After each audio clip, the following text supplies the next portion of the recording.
howdy, folks, and welcome to another edition of the weekly Roundup podcast. I'm here with Hannah, Meredith, and Mary Elise. What a slate of awesome ladies I'm with today. I feel like usually if Kim or Holly in there and then today we've got the three of y'all. This is so fun.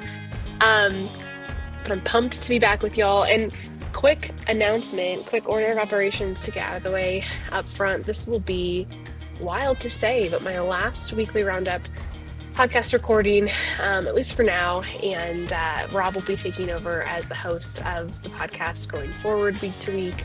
I'm taking a little bit of a back seat and letting him take over the reins of some of those more forward-facing commitments, specifically so that I can be more available for my kiddo and my family. So just as a heads up, a little bit of a transition here, but we've slowly been making that transition with Rob hosting, on and off over the last little bit. So hopefully this is a smooth transition for our listeners as well, but it's bittersweet and wild to think that this is the last, at least standing recording that I'll be part of for now. So ladies, thanks for joining me on this one today. I appreciate it.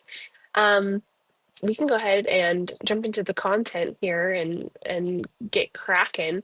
We actually have quite a bit to go through. Mary Elise, I know that um, last weekend we had some major news come through out of DC. I think it was wild to watch these headlines and folks start to react and clips come out on Twitter, but there is yet another attempt on the president's life. Give us the details here.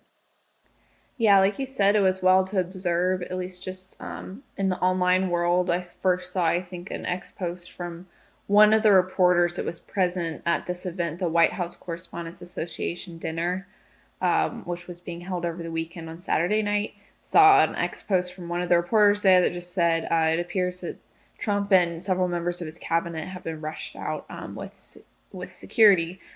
So, as you said, this was another attempt on the president's life and on most members of his cabinet. He had several members of his cabinet who were present at this dinner. Of course, there was quite the response afterwards. So, just a couple of details about how this kind of panned out. So, this was the annual dinner being hosted by the WHCA, which is this nonprofit organization that is made up of media members who cover the presidential administration. So during that dinner, there were several shots heard outside the main ballroom where folks were seated beginning their dinner. And that kind of prompted the United States Secret Service to rush over pretty quickly to President Donald Trump, First Lady Melania Trump, and then several other cabinet members who were there, had them essentially get on all fours and get them out of sight. No one was injured as a result of the gunshots. There was one Secret Service member who was struck by a round in the chest. Thankfully, that was deflected because he was wearing a bulletproof vest, so nobody was seriously injured, other than some injuries folks talked about of just, as they were trying to get under tables and chairs, etc., bumping their head, but nothing serious, which is good. So the suspected gunman is a teacher from California.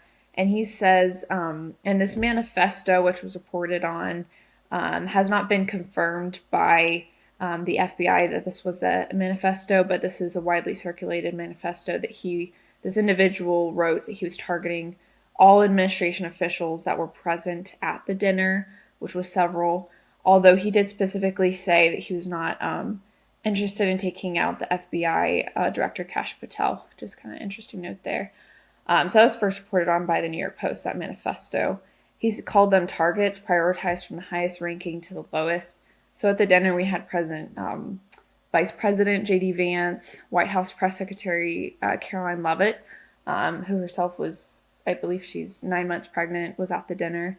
So this was just a pretty wild scenario because also you have Trump at this dinner with a lot of people who you could say don't get along very well together. I mean, Trump and the mainstream media, they're all in this room together having this fancy dinner.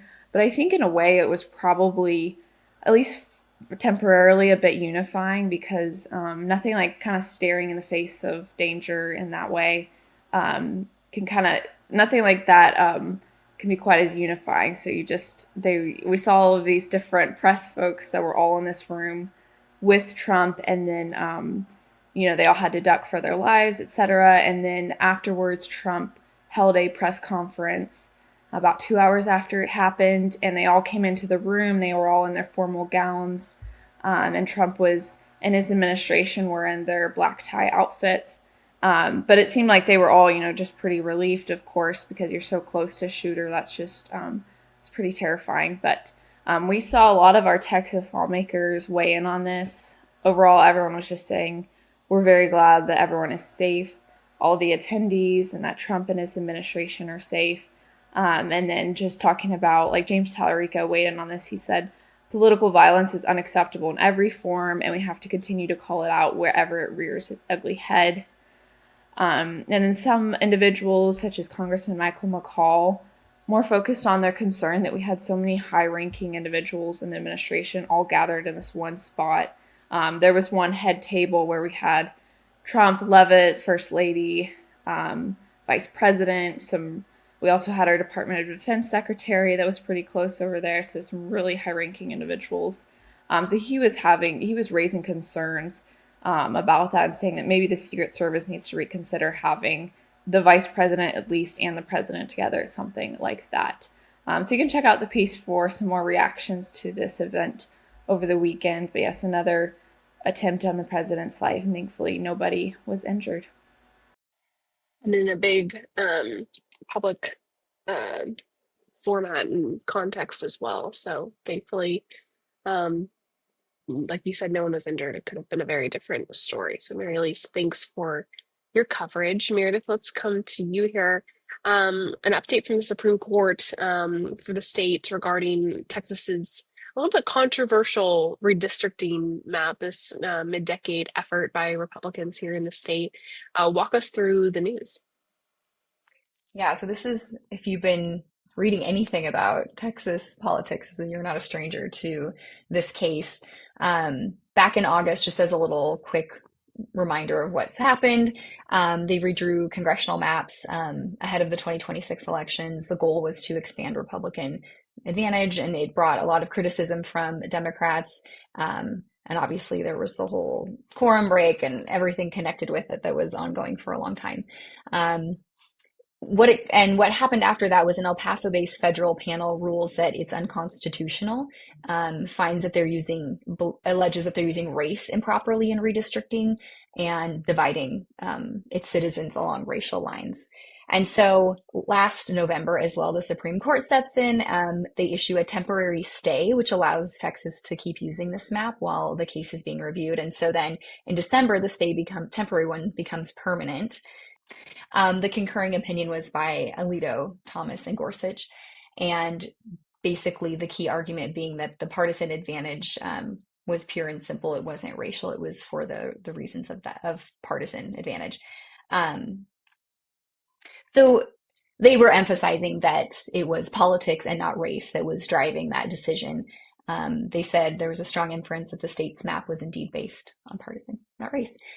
So there was dissenting judges that pushed back would be Kagan, Sotomayor, and Brown-Jackson. They just were confirming what the El Paso court had said, just that they believed that it was dividing the citizens by race, that they said that the order disrespects the work of a district court. And so recently in the last week, there was a final Supreme Court decision where they officially reversed the lower court ruling, and they're allowing the Texas map to remain in place for the upcoming elections. And so there was a response from the Texas House Democrats. Chair Gene Wu was just releasing a statement saying that he believed that the Supreme Court had protected, he said, Greg Abbott's racist map and gave Donald Trump exactly what he demanded. They talked about stolen seats, weaker Black and brown or Black and Latino voting power, and a rigged path. And so they said that this decision really stung, and ended by saying that it's not the end of the fight. So this isn't just a Texas issue. This is a national issue. There are multiple states that are also redrawing their maps for similar types of partisan gain on both sides. And so this is just part of a national story. Absolutely. One step forward for this story as we continue to watch it. Meredith, thanks for your coverage. Mary Elise, let's talk about the runoff elections. We really are getting closer and closer. It seems Like just yesterday, it was the primary, but get a run down some of the top races to watch as we enter this final month for campaigns. Yeah, so we're officially less than 1 month away from Texas's runoff elections. I think a lot of folks are probably looking forward to these elections, especially in some pretty key races where there's just been so much campaigning going on, and I think folks are pretty eager probably to have their candidate for their party nominated and to get to work for the November election. So at the top of the ticket, of course, we have the United States Senate seat. And so we've got in the GOP runoff, because there won't be a Democratic runoff for U.S. Senate, we've got incumbent Senator John Cornyn against Texas Attorney General Ken Paxton. And that race has been top of mind for folks in Texas politics, of course. They successfully weeded out Congressman Wesley Hunt back in the March primary runoff. But neither of them came in with a majority of votes, although Cornyn did come in first with 43%, and then Paxton was behind by about 3 percentage points. So those two will be facing off on May 26th for the runoff, which is a pretty significant race. We saw a lot of news recently about Lieutenant Governor Dan Patrick was kind of stepping in and saying that he'd like to see either candidate promise that they're going to support the other one, whichever one that wins for the sake of GOP unity. Especially, he said, to be able to have a good plan for defeating State Representative James Talarico when it comes to November, because he's a Democratic candidate. He won't be having to face anybody in the runoff because he did receive a majority of the vote in the Democratic primary. And we did see that both of them, both Paxton and Cornyn, said essentially that they'll support the Republican ticket. Paxton more clearly spelled out, I will support Cornyn if he wins. And Cornyn just reiterated, I will support the Republican ticket. And then they both said, of course, but I anticipate that I will win. And then it won't come to that. Then statewide, we have the GOP runoff between Representative Chip Roy and State Senator Mays Middleton for Texas Attorney General. And so those two came out, and Roy was in first place, and then Middleton was in second place. And they went up against State Senator Joan Huffman and then former U.S. Assistant Attorney General Aaron Reitz. And so those latter two were pushed out, and now we've got Middleton and Roy who will be facing off during this runoff. They've been, a lot of their campaigning has just been kind of critiquing the other one about their voting records, or just their general records and their time in their respective positions. So that's the Texas Attorney General race. But for the GOP side, then on the Democratic side, there will also be a runoff between State Senator Nathan Johnson, and he'll be facing off against the former Galveston Mayor Joe Jaworski. So those two, we'll see both a Democratic and a GOP runoff happening there for Texas Attorney General. There's also GOP runoff for a Texas Railroad Commissioner, which is another pretty important race here. So there's incumbent Railroad Commissioner Jim Wright, who's being challenged by former chairman of the Tarrant County Republican Party, Beau French. French led with 34% of the vote during the primary, and then Wright got 32%. So they were pretty close there. So we'll see how this runoff pans out for them in May. That's just less than a month away. So Railroad Commission, and then congressional. There are a handful of congressional district primary runoffs that'll be happening. We just mentioned a couple of the pretty high-profile ones in our piece. So we've got the Congressional District 9. That's a pretty closely watched congressional race that's happening here, GOP runoff race. So we've got candidates, Trump-endorsed candidate Alex Mueller, and then State Representative Briscoe Cain, who'll be facing off on May 26th. And of course, those two came out as the top two in a crowded primary, which is why they're proceeding to the runoff. So we've got Mueller and Cain there, and then we've got Congressman Al Green will be facing off against Congressman Christian Menifee in the Democratic primary. Green is running in the redistricted CD18 that now makes up a portion of what used to be what he represents right now, CD9. And that's where Mueller and Cain will be duking it out, CD9. Menifee, the defeated former city council member Amanda Edwards in a special election runoff. Our readers might remember, to fill the unexpired term of Congressman Sylvester Turner, who passed away. So he won that special election, represents CD 18, and that was when the new redistricting map was not in effect yet. So that's worth noting. So with Congressman Wesley Hunt, of course, running for U.S. Senate, which he didn't ultimately make, of course, to the runoff.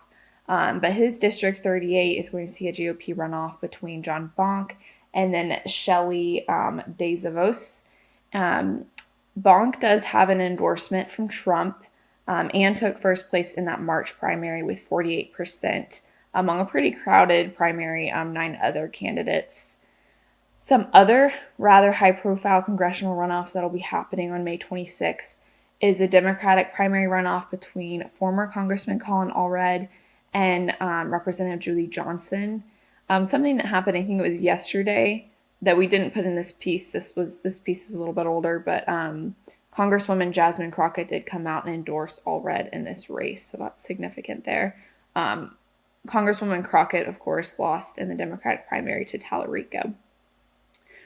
So Allred is running against Congresswoman Johnson there, and that's in Congressional District 33.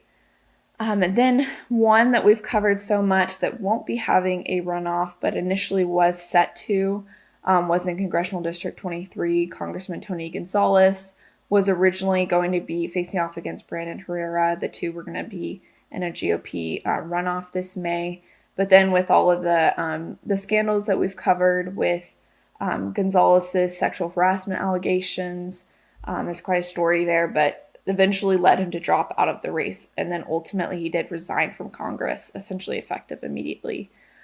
So because of this, Herrera is now the Republican nominee for CD 23. So you can check out the piece for some more info on some of these races. We also link to Secretary of State Jane Nelson's website, where you can find just some more, some local information on if you want to find a sample ballot for yourself for the primary runoff, because it is less than a month away, so you can be prepared.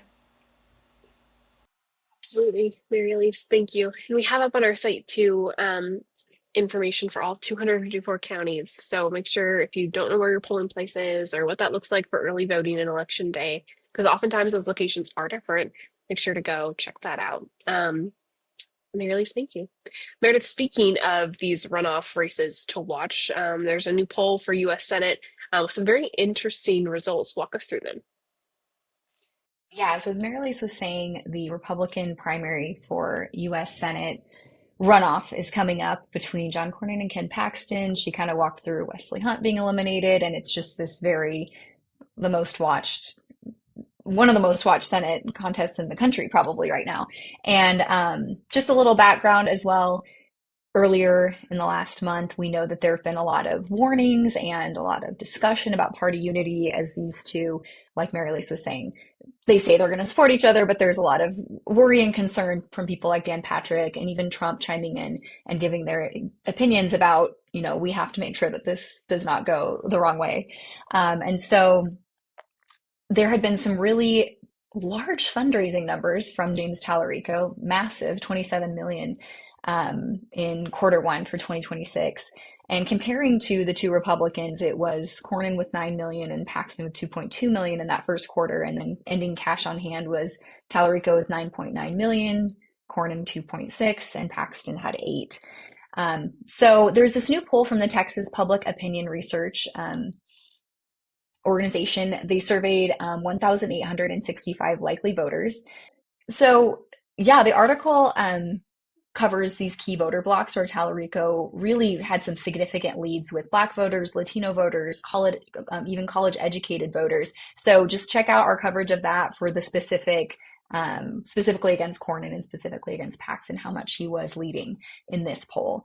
And amongst moderates and independents as well, the poll showed him coming out significantly stronger against the two candidates.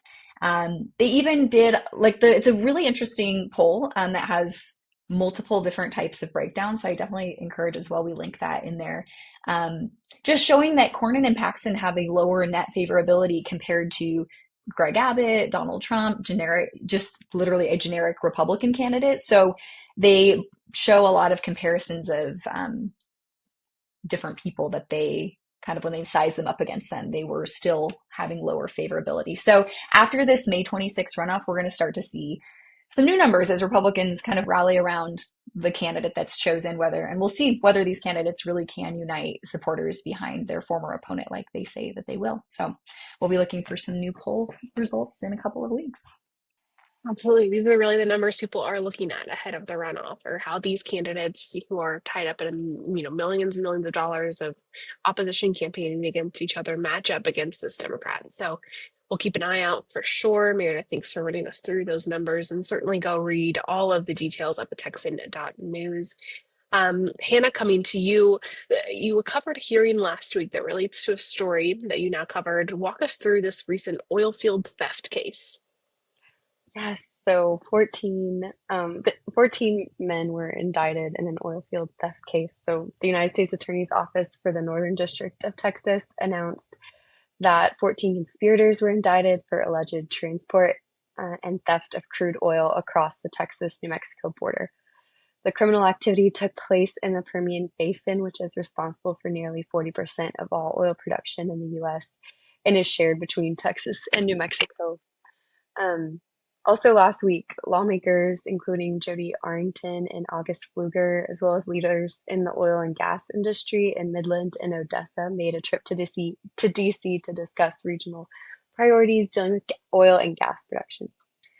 So the Texas defendants in the oil theft case are Randall Reed of Electra, Texas, his father, James Reed, who's also of Electra, Texas, and Christopher Harris of Seminole, Texas. The other defendants are located in New Mexico. But according to the U.S. Attorney's Office, the defendants conspired to steal crude oil from the Permian Basin, store it on land that one conspirator leased from the U.S. government, and then the oil was sold to other conspirators well below the market value set by West Texas Intermediate pricing. Randall and James are a father-son duo who co-own Reedco Enterprises, which is an oil refining company based out of Electra. Reedco specializes, a little bit ironically, in purchasing crude oil, refinement solutions, and environmental sustainability. Michael King, who represents Randall Reed, said to the Texan, "Our legal team is actively reviewing the charges filed against Randall Reed, and that they are committed to vigorously defending Mr. Reed's rights." He also said the client maintains his innocence and that they look forward to addressing the charges in court. Brandy Young and Russell Lorfing, who represent James Reed, stated to us, an indictment is merely an accusation. It is not evidence in this case, and it does not reflect the full or accurate story. They also appear to be claiming innocence, and they stated, "We look forward to having the opportunity to prove our client's innocence in court." But oilfield theft has been a recent topic of law enforcement discussion. Last year, House Bill 48 was passed, which created the Oilfield Theft Prevention Unit within the Department of Public Safety. And last week, the Texas House Energy Resource Committee hosted a hearing on how oilfield theft is being dealt with, how the committee is dealing with oilfield theft, and how House Bill 48 is being implemented in the state. They also discussed rising oil prices, the impact of the war in Iran and the blockage of the Hormuz Strait, and DPS Captain Tim Murphy stated, "It's going to be a lot more lucrative to steal at this point in the game." So we saw an example of that this week. But the DPS noted to the Texan that it remains engaged with tracking and mitigating oilfield theft-related crime in the basin.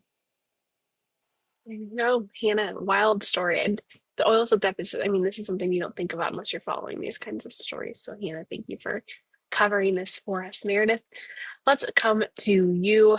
State Representative Briscoe Cain making some news this week on an issue involving library books, specifically violating state law in Deer Park ISD in his district. Fill us in on this issue.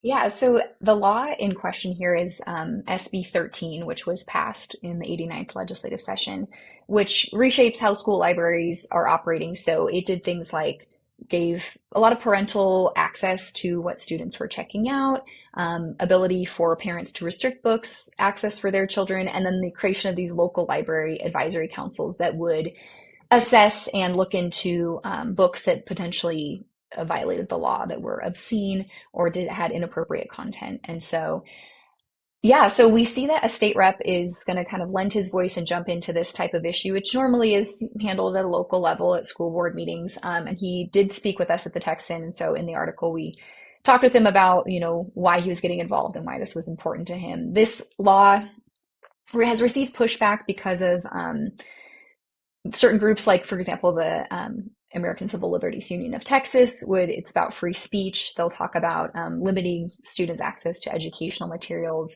the idea that libraries are now outdated and slow to add new books, and the importance of that for them. They also believe this law is unconstitutional. It was unnecessary, unconstitutional, and unworkable, which was a quote from them. So Briscoe Cain is taking action and he wrote a letter in April, I believe it was dang. Okay, I don't use that date. Okay. Well, he wrote a letter where he's talking about saying these books have no business being available to minors, and he really felt that the taxpayers deserved an apology for spending their money this way. So he identified 4 titles in his letter.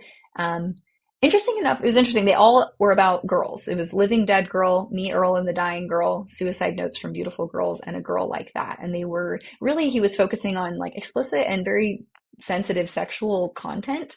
I really highlighted one in the article that's from the book Living Dead Girl, where he writes in his letter that there's prolonged sexual abuse, rape, and sadistic torture of a young girl.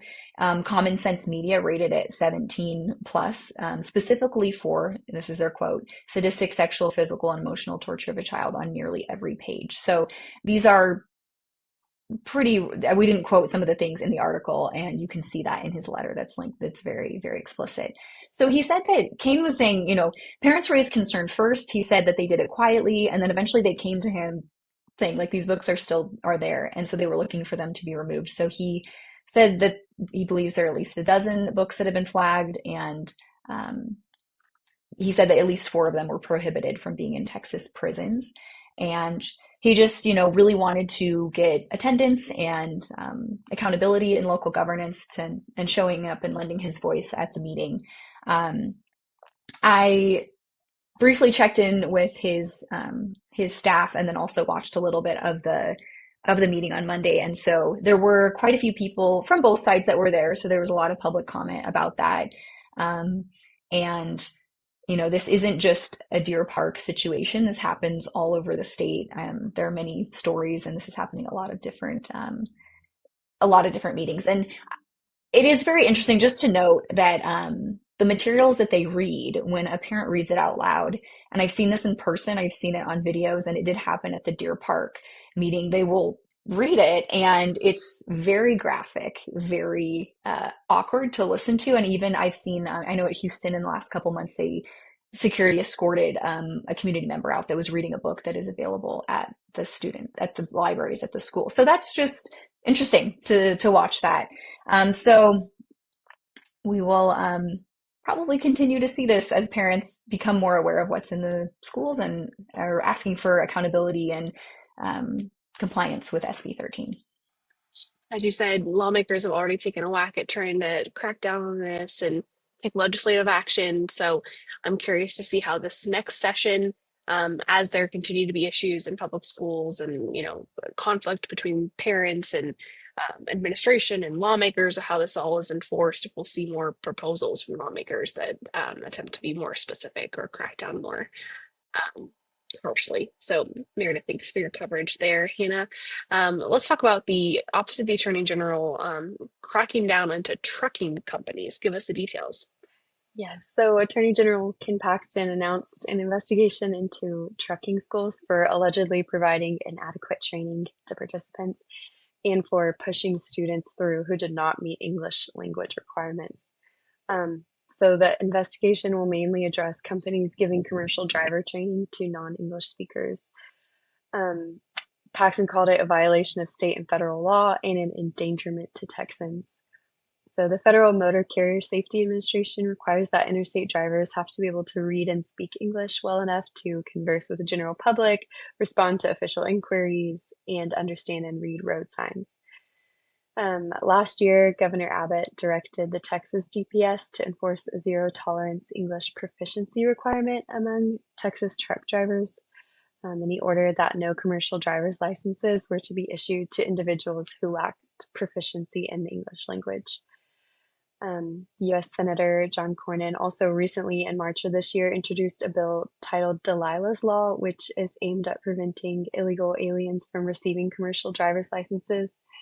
It's named after Delilah Coleman, who was a 5-year-old girl who was severely injured in a crash involving an illegal alien truck driver with a commercial driver's license in California. So the companies involved in the investigations are EP Texas Trucking School, Truckers Certified LLC, Fast Track CDL LLC, CDLCall.com LLC, and Lindenwood Education System. And we reached out to all the trucking companies involved in the investigation, but did not receive response from any of them. Some were unreachable and others had disconnected lines. Wild, wild altogether. Hannah, thanks for covering that for us. And um, yeah, lots of different approaches being taken to this, and interesting to watch the Attorney General get in on the action here. So thank you for your coverage. Well, Meredith, let's stick with you here. More news from the Attorney General's office here. He filed a lawsuit with Attorney General Ken Paxton filed a lawsuit against a Houston area postpartum center. This is fascinating, alleging that it is participating in, quote, birth tourism. Tell us more. Okay. I just want to say before diving into this, this is a lawsuit that is very interesting and easy to read, actually, if you want to really get into the nitty-gritty of it. Sometimes when you open a lawsuit and even when you're writing about it, it's just so much legal jargon, but it has pictures and it has like very interesting, really juicy stuff in it. So I just want to make a little plug for clicking on the link to the lawsuit in this article. So Texas Attorney General Ken Paxton announces this lawsuit. He's targeting, it's called DA Postpartum Care Center. And the allegation is that this business facilitated the travel of Chinese nationals to Texas specifically to give birth in the US to secure birthright citizenship for their children. So there are alleged multiple violations such as deceptive trade practices, tampering with government records, unlawful harboring and concealment, and then the goal is to hold them accountable under Texas law and to seek financial penalties and shutdown measures even. So the defendants also, in addition to the center, include 2 individuals who are listed by a Chinese name and then an English name, which Vivian and Danny Lin are 2 of the defendants. So they're listed as partners and operators of the center, and then Vivian is actually listed as a NICU and OBGYN head nurse. And the lawsuit just pointed out that allegedly there are no verified licenses found in the Texas Board of Nursing License Verification Portal or the Texas Medical Board's online database for either of these individuals. So there is a multi-property setup that the press release lists 4 different addresses in Sugar Land, Houston, Richmond, and Rosenberg. And the state is claiming that there are up to 20 births a day and more than 1,000 American-born American-born children have been facilitated at the center. So yeah, like I said, the lawsuit has a ton of information that is very interesting. So these clients are allegedly recruited through WeChat, TikTok, Facebook, so a lot of social media, some Chinese platforms, and then some different websites. One of the websites they say on the lawsuit, it translates going to the US to give birth. And then there's some websites like mommybabycenter.com and texasbabycare.com. The lawsuit also alleges that there's a lot of social media, like advertising and communication between people, and just they list off some different acknowledgments that the organization makes, like saying that the U.S. is strictly policing birth tourism, giving people advice about applying for visas before pregnancy to avoid suspicion. And then they found that they were giving like private guidance and different messages that would involve like discussing with them some of their public TikTok videos and questions, and so they listed a lot of the questions or things that they might have talked about in these private guidance they would give to people. So some of the questions were, do I have to buy a return airline ticket? Will a one-way ticket be refused entry? Entering the US, how much cash should you bring to avoid trouble? If I give birth in a red state, can the baby get a US passport? And what is the difference between American citizenship and green card? So the state is seeking civil penalties up to $10,000 per the deceptive trade practices. 10,000 for that per that. Different temporary and permanent injunctions, loss of business rights, and the legal fees and costs. And so Ken Paxton just ended the press release saying America is for Americans, not foreigners trying to cheat the system to claim citizenship. The center scheme not only facilitated an invasion of Texas, but it also involves shielding and facilitating violations of immigration law. Birthright citizenship is a scam that threatens national security. I will do everything in my power to stop unlawful birth tourism schemes like this one. So, like I said, this is a juicy lawsuit. I would click on that lawsuit link. I would click on that lawsuit link. Those are words you only hear in this business. Meredith, thank you so much for that one. Mary Elise, let's come to you. This was a long-awaited hearing. It went over several days, and you covered it. These were to discuss the tragedy that happened at Camp Mystic last summer over July 4th weekend. Give us the details. Yeah, so there were hearings on both Monday and Tuesday. So Monday, we heard the report from the investigator. She laid out a very just kind of objective timeline. And the Eastland family, when they spoke, they said that her timeline, her reporting was essentially, they thought, accurate. So they agreed with her and said that she was great to work with, and that and she had also said that the Eastlands gave her unfettered access to any information or documentation from the events before and after that she might need access to. But Tuesday we saw, so the Eastlands spoke on Tuesday, kind of in the earlier half of the day, and then families of victims and families of survivors, Camp Mystic survivors, spoke, and that was probably the more emotional part of the kind of marathon of hearings we had over Camp Mystic, because we saw the parents come in and speak about their loss or the trauma that their daughters who did survive experienced. Among the parents who spoke was the mother of the only camper who remains missing 10 months after the flood. The mother's name is Cece Stewart, and the daughter is Cecilia, or known as Seal Stewart.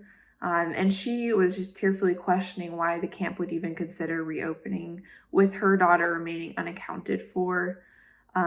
She actually at one point turned to the Eastland family, who were seated more towards the back of the room, and she just turned to them and talked about her pain, and scolded them for what she viewed as their failure to protect the vulnerable campers, and then her intent to see them not receive a license for operation. She said at one point during her testimony, specifically targeting the leadership of the camp, she said, even if the camp was relocated to an area such as a desert within Big Bend, she said, campers would still be in danger under the leadership of the Eastland family. Another person who spoke was Dr. Julie Marshall. She was a former Camp Mystic camper and then the mother of a daughter who survived the flood. She specifically took aim at Mary Liz Eastland, who's a registered nurse and serves as the camp's chief health officer. Marshall herself is a practicing surgeon, so she took aim specifically at Mary Liz because she talked about her own medical experience and the ways that she felt that Mary Liz did not follow through with her duty as a medical provider. She criticized Mary Liz's response time following the flood. She described how she failed to activate the medical team as the tragedy was unfolding and instead sent them home. And she said that was a failure by Mary Liz because it meant little to no medical examinations after the flood. Marshall also said that Mary Liz had previously testified that she didn't know the difference between a flash flood warning and a watch, and that she also wasn't enrolled in weather notifications, and so she wasn't receiving automated ones the night of the catastrophic flood. So Marshall was just saying that that was a failure on Mary Liz's part. The individual whose family was responsible for saving two campers as they were rushed through the river from their cabins to this house, Grant Griffin, testified alongside one of the fathers of the girls who he had rescued. Griffin shared a pretty moving story about how his daughter's boyfriend, who's a Boy Scout, worked with him while they were in deep water and fighting heavy debris to save the two girls. He did reference one of the parents' concerns that the Eastlands, once they heard that the Griffins had these girls, left the girls in the Griffins' custody until a Black Hawk helicopter came and rescued them. So Griffin acknowledged the parents' worry about, their daughter was left at a then stranger's house, although the parent later said, of course, Griffin is a great friend of mine now, but at the time was a stranger, and we had left our daughter at camp. We didn't leave her with strangers.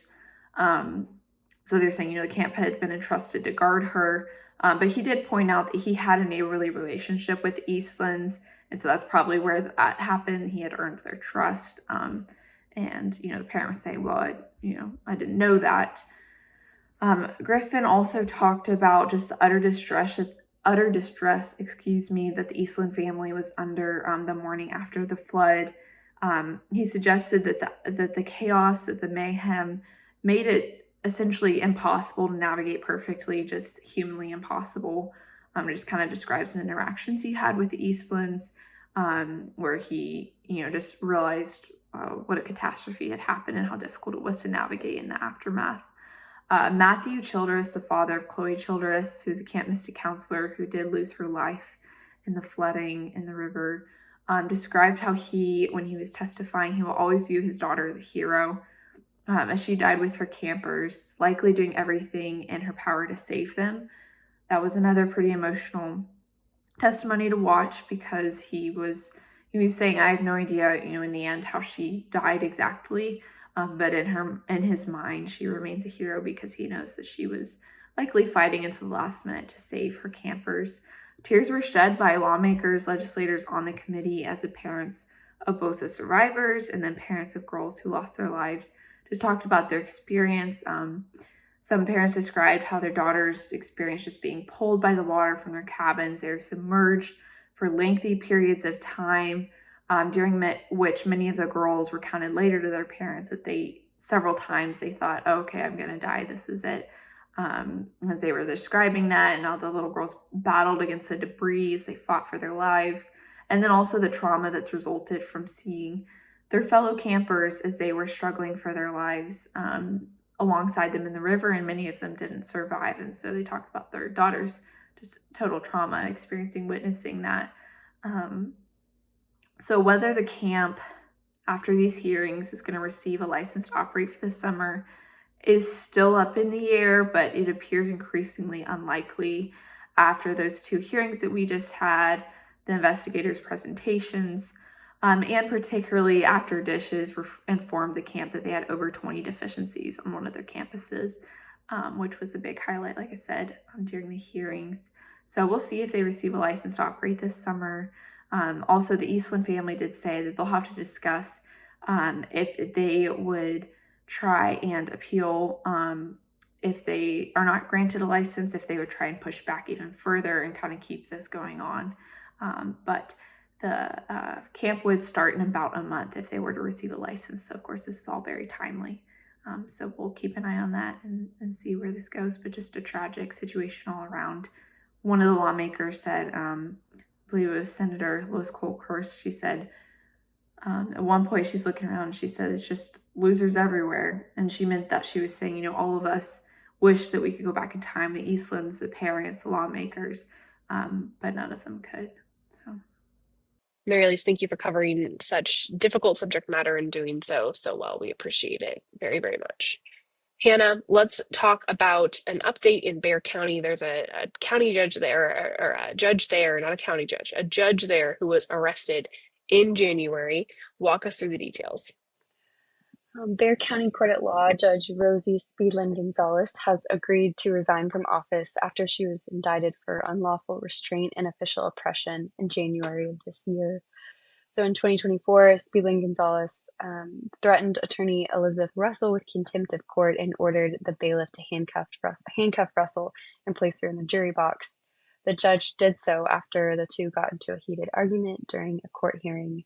The argument began with Spielman Gonzalez accusing Russell of coaching her client and his response to the judge's questioning.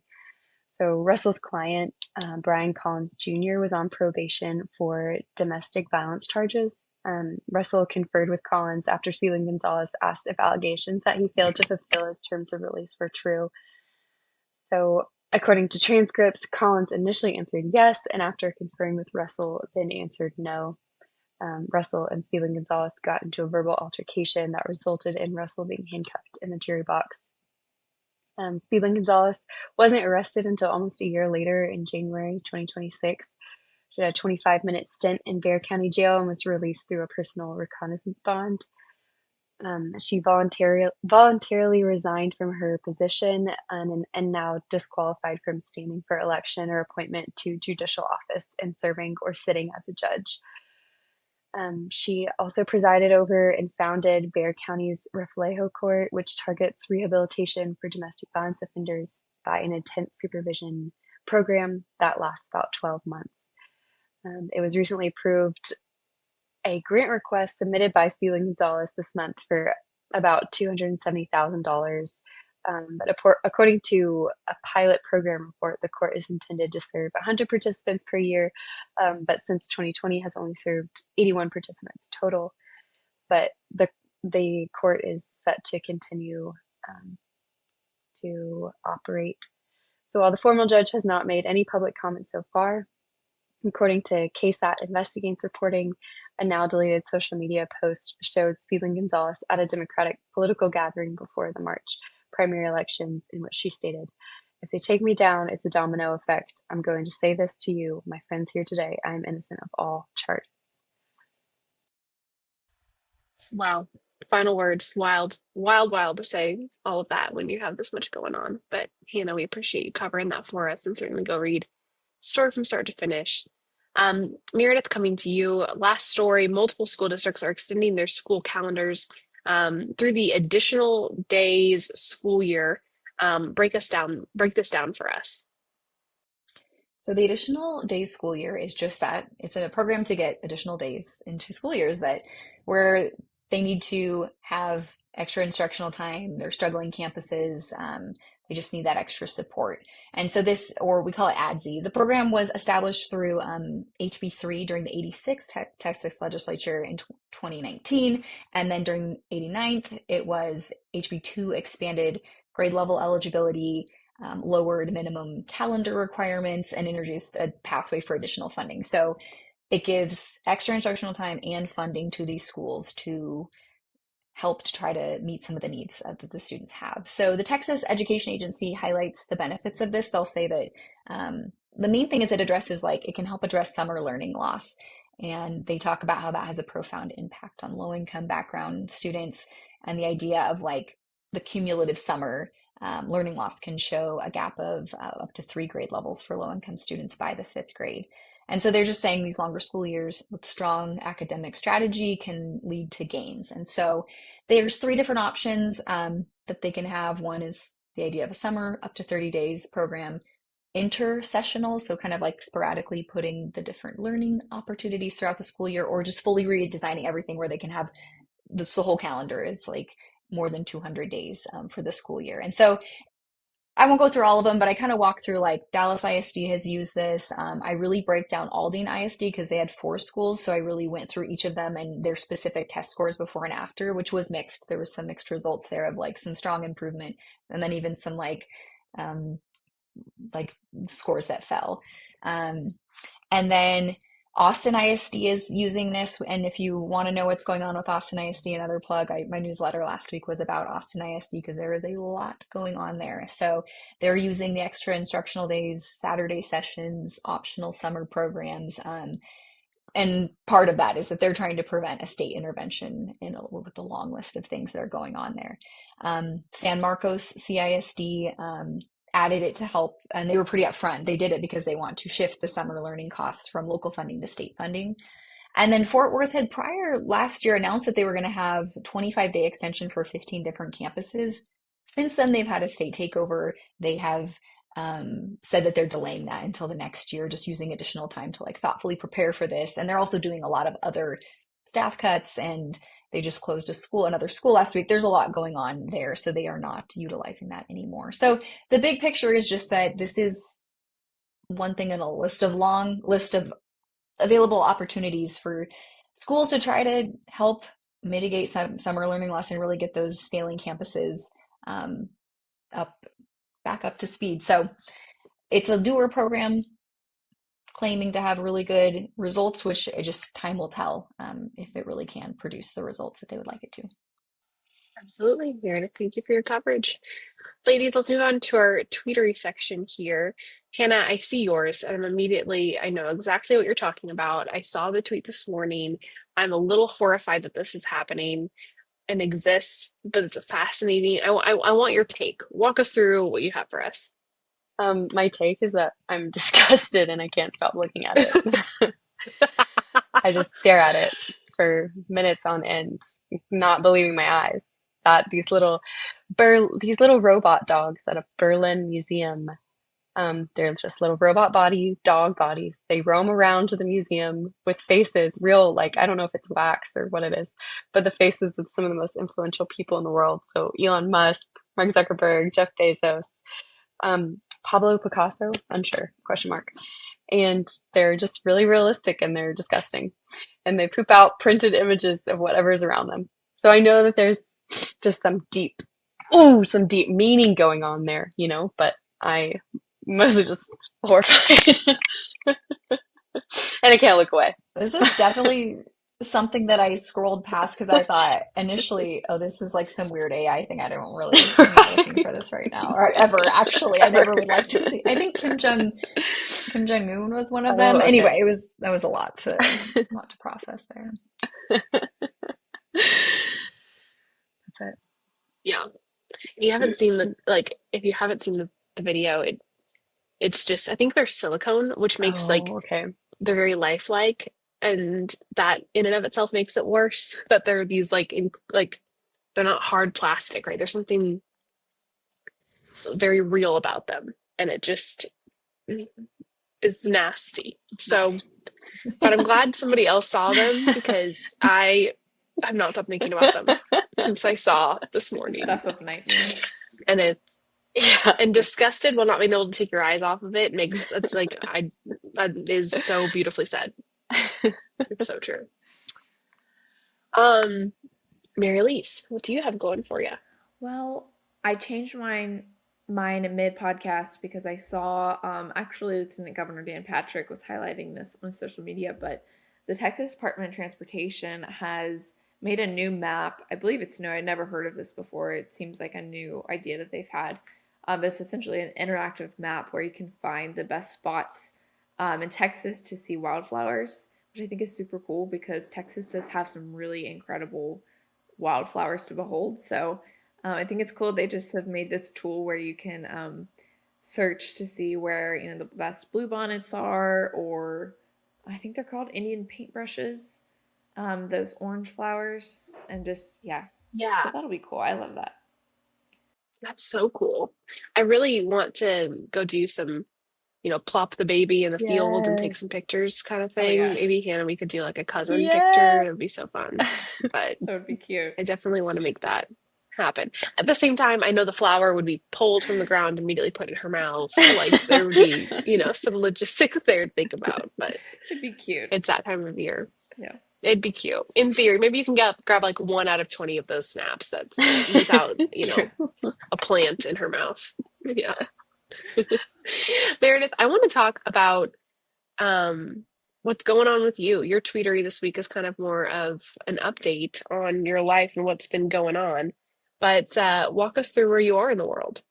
Yes, so I frequently will have a different background if I'm somewhere else in Texas or in Austin or things like that. But I have been traveling in Europe, and I will be for a couple more weeks. So last week I was in Bulgaria. I actually lived there for about a year when I was younger, and so I have close family friends, and spent some time in like a new city that I hadn't been to because I've been there about 4 times since I lived there, and then spent good time with a friend in the capital. And then I am in Tbilisi, Georgia right now, also with a friend that lives here. Basically, when I travel, I visit my friends because that's more fun and cheaper and just such a great way to see new places. And you have a tour guide, someone that knows everything, and you get to spend time with someone that you love. So I'm in Tbilisi, Georgia, which is a new country. So I was really glad that I got to add a new country to my list. And I've just been glad that I can bring my work, but also go out. And I was just walking around the city by myself today, while she was working, and just I love to walk a city. I think that's one of my favorite things to do. And just walkable cities in Europe are really, really cool to just be with everybody as they're walking. It's just not as normal in other part in the States and in Texas for sure. Everything's like spread out a million miles. And so I'll be here till next week, and then I'm going to Scotland and to visit another friend, but also to check out a couple parts. I haven't been to Edinburgh, and then also to go visit my friend who lives on the West Coast there. So that's where I'll be doing a podcast at least once from in the next couple of weeks from there. Well, Meredith, it's so fun that you're traveling all around the world. I think it's exciting to put countries like Georgia on your list that you've traveled to. It's so flippin' awesome. Well, ladies, thanks for joining me on this last edition of the Weekly Roundup for me. And I'm just grateful it was y'all and had so much fun chatting through the news. I'll be around. I'm not going anywhere, but I'm just transitioning to a little bit of a backseat role here. So, folks, thanks for always tuning in and being with us each and every week. And we'll catch you on next week's episode. Thank you to everyone for listening.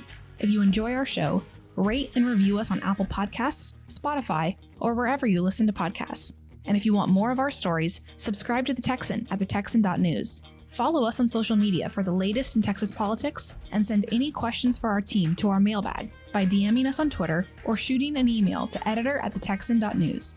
We are funded entirely by readers and listeners like you, so thank you again for your support.